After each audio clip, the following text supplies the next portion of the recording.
Hi guys, my name is Bethany Atazadeh, and this is the 5th video in the series on how to write a children's book, and today is all about what else do I need to include besides, the artwork and the story. We're focusing on all those pesky extra pages besides the story and the artwork.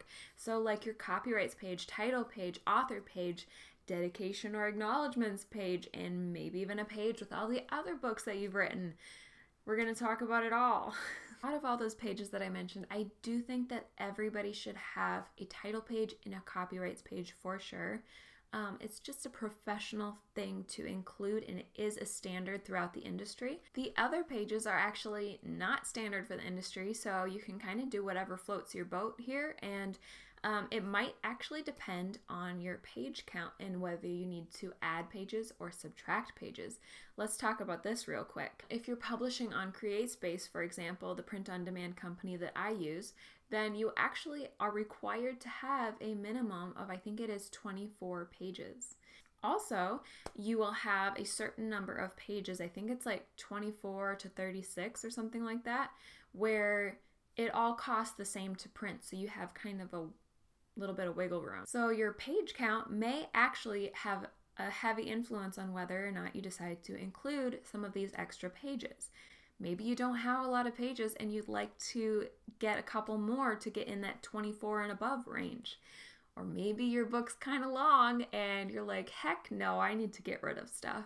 So let's start with the pages you definitely want to include. And the first one I would say is your title page.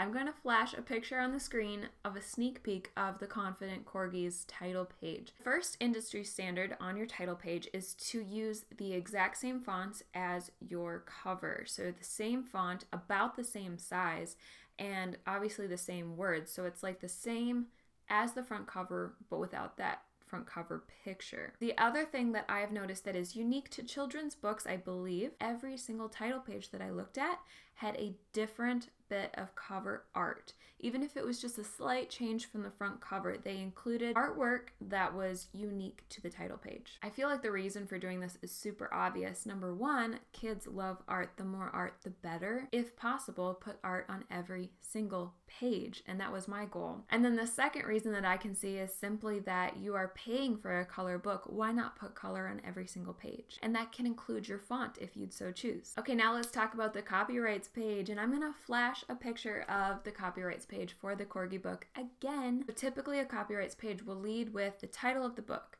and then it will follow that immediately with copyright and the copyright symbol, the year that you're publishing, and then who the copyright is by, so whether it's you or your publishing company. The next thing that absolutely every copyrights page has is all rights reserved, and then many of them follow up with no part of this book may be used or reproduced in any manner whatsoever without written permission, except in the case of brief quotations embodied in critical articles or reviews. All of that is a really common sentence. This next sentence is one that I kind of created on my own based on just 2 or 3 books that had a version of this that I really liked.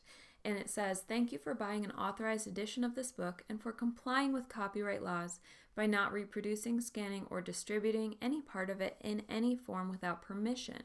You are supporting writers and their hard work by doing this." So that sentence is not as standardized at all, but it's definitely a fun thing to include, and I felt like it made it a little bit more personal to be grateful to people for supporting me as an indie author. Next it says for information contact, and I have a couple different ways that I can be contacted. This is definitely a standard in the industry for sure, to have a way that people can contact you and or contact your publishing house, but the way that you write it can differ in a lot of ways. You can go the more formal route or you can go a little more relaxed. It's up to you. Do your research, see what you like to do. The next thing I noticed for children's books specifically is that a lot of the copyrights would list out who wrote the book and who illustrated it and kind of give them credit again. I think that the reason for this is just my guess, is that it's because most children's books do not have an acknowledgements page. You'll see a lot of adults books or young adults books have these long acknowledgements page section or multiple pages, but I have yet to find a children's book that has an acknowledgements page.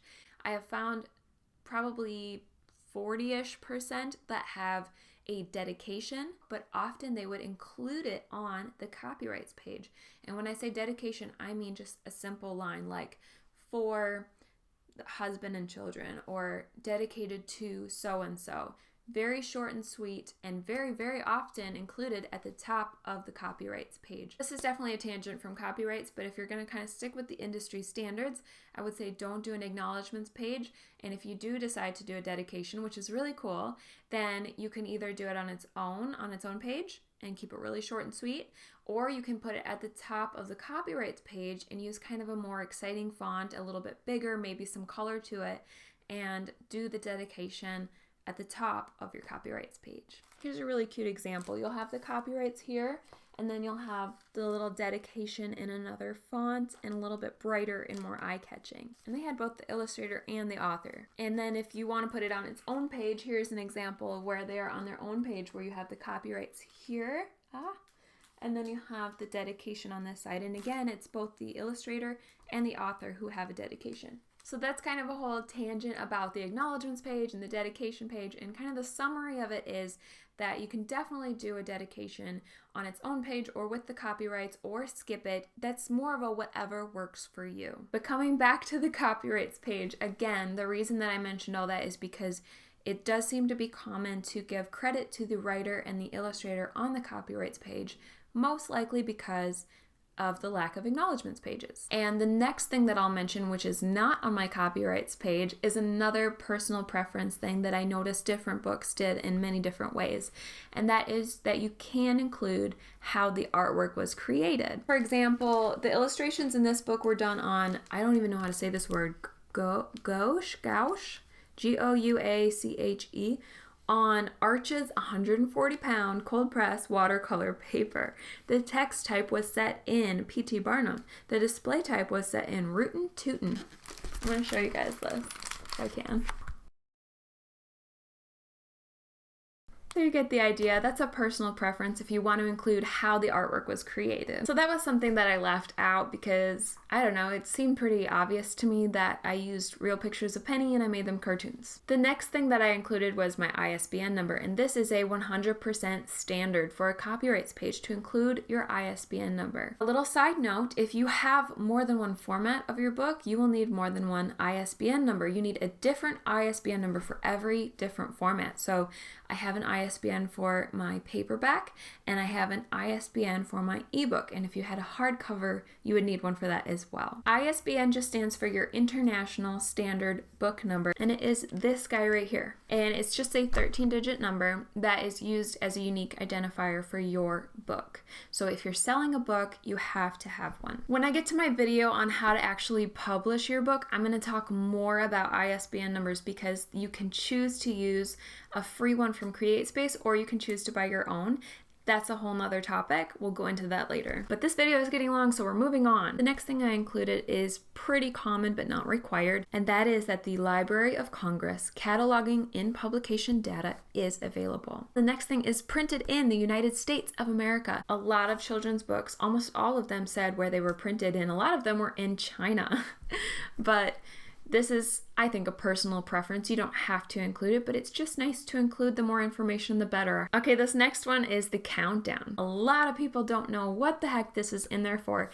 It's actually a old publishing industry standard that's not really needed anymore, but people still do it. I looked this up at least 6 months ago, so I apologize if I'm saying anything a little off or weird, but from what I remember, this is just a way of telling people what edition the book is. So you'll typically see the 109876543321, and then if it's a second edition, they remove the 1, and if it's a third edition, they remove the 2 and the 1, and so on and so on.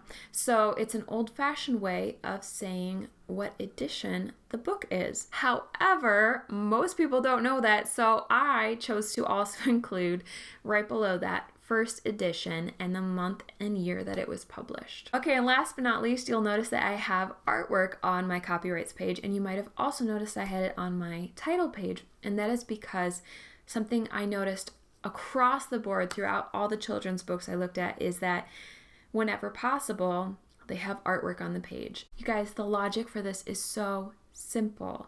If you have a kid sitting there reading the book with you, what did they want to see? They want to see pictures. Like, what else do I need to say? If you're collaborating with an illustrator, or even if you're paying an illustrator, see if they can give you some extra artwork for those extra pages, because kids will really appreciate it. I personally try to put artwork on every single page. Okay, so the next thing I want to talk about is the author page. And the funny thing about this is that most children's books do not have an author page. In fact, the biggest, weirdest thing I noticed in all my research is that typically with a children's book, when the story ends, the book ends. Done. And I haven't found any research on this, but I have my own personal opinion, and that is simply that if you're putting a kid to bed and you're reading them a book, you want the last page to be the last page. Like, it's just common sense. Like, if there's more pages to read, it's going to want to read them. They're going to want to know what those pages say too. So if you have a bunch of really dry, boring pages after the end, you probably will want to know what it says, and that is a horrible way to end the story. Yeah, what a horrible way to end a bedtime story, with reading like an author page if it's really boring. But that's not to say that you don't include an author page, because I do think you can. You just need to be really strategic about how you do this. Out of all these books, probably half of them did have a little section about the author, but it was typically on the back flap, and it always had artwork. This book is obviously not a hardcover, so it doesn't have a back flap for me to utilize that option. But I did really want to include my author page because, like I said before, knowledge is everything. People won't buy your books if they don't know they exist, right? So I did want to include my author page, and I did make that personal choice, and it's totally 100% up to you whether you decide to include an author page or not. But I did kind of follow and use my intuition in this. So here are a couple tips if you do decide to include an author page. Tip number 1, include artwork. This is based on my research and also just on my intuition, which is that if it's a slightly less interesting page to read out loud, at least they have a picture to look at. My second tip is to make it as kid-friendly as possible. So while your typical author page will obviously include your name, and typically they'll say where you're from, and if you have a degree that applies in any way, then you include that usually. But also make it fun and exciting, because again, if they happen to want it read to them, at least they'll enjoy it. For example, here's a sneak peek of my author page. I did include a little blurb about myself, a tiny little bit about my book so that the knowledge is out there, and my publisher's logo. But then my favorite part is the part that I wrote about Penny, and it says, "Penny is the prettiest corgi in all the land. Her birthday is February 2017. She makes sure her humans are always safe from strange objects. Watch out! Follow Penny on Instagram at Hello, I'm Penny." It's a total preference thing, and same for how I included my young adults book on that page as well. It's my personal decision, and you have to think through why you're including what you're including. For me, I wanted the knowledge to be out there because it doesn't hurt anything to include it, but maybe there's some parents who have older teens, and if they see this other book and it gets them interested in it, then that's a win for everybody. Okay, so that is all your extra pages. I really hope that helped you guys out. Give me a thumbs up if you enjoyed this video content. And let's just really quick talk about that giveaway. All the links for it are below. It's super easy to enter. You just post a picture of the Corgi book on your social media, tell all your friends how excited you are about it, and then send me a photo of your post in the links below so that I can enter you in the giveaway. That's it. Just for fun, I haven't shown this yet. One of the fun things I'm including in the grand prize is this cute little signed photo of Penny as Super Pup. Okay, I think that's everything. Oh wait, no, it's not. Okay, I have one more announcement. I will be having an Instagram live stream book release on May 29th. Details to come. So make sure you're following me on Instagram. The links are below.